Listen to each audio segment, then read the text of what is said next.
In this video, we are going to cover two topics, that is energy in a capacitor and energy density of capacitor. So let us start. So how to find energy stored in a capacitor? See, this part was already told. When a battery is connected, electrons of total charge are transferred from one plate to the other plate. So both the plate have charge plus q and minus q, and the distance between the plate is small d. To transfer charge, work is done by the battery.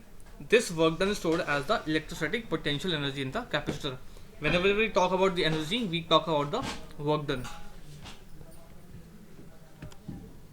To transfer a very small charge dq for a potential difference v, the work done is dw is equal to v dq. Now if you remember value of v, that was w by q. Potential is equal to w by q. So dw is equal to v into dq, where v is equal to q by c. Now how v is q by c? In the last video I told you c is equal to q by v. So v is equal to q by c. Put the value of v over here, q by c. Now to make dw w, you have to integrate. Integrate both sides. The limit I am putting is 0 to q. So w is equal to 0 by q, q by c, dq. 1 by c is constant. It will come out. Integration of q is q square by 2. I am using the formula of integration x to the power n dx is equal to x n plus 1 divided by n plus 1. So that is q square by 2c.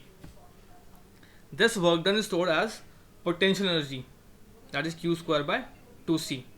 Now it can also be written as half cv square. How? The value of q is cv.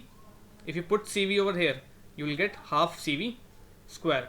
This stored energy is directly proportional to capacitance of the capacitor and the square of voltage between the plates of capacitor.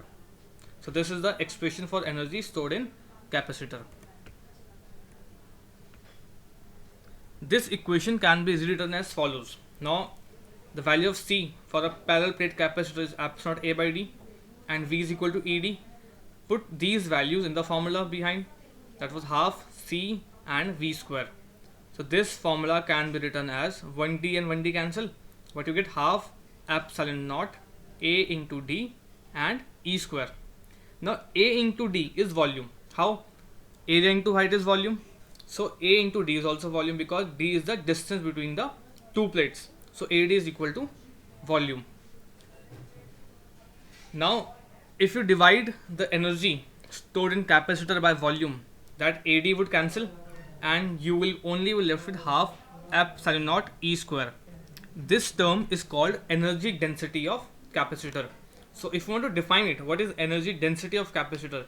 That is energy per unit volume, or ratio of energy and volume is called energy density of capacitor.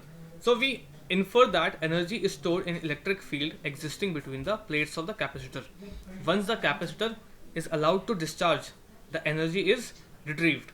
It is important to note that energy density depends only on the electric field and not on the size of the plates of capacitor. It is true for the electric field due to any type of charge configuration. So the formula of energy stored in capacitor is q square by 2c, or you can use half cv square. To find energy density of capacitor, you just simply have to divide energy by the volume. Volume of capacitor is A into D.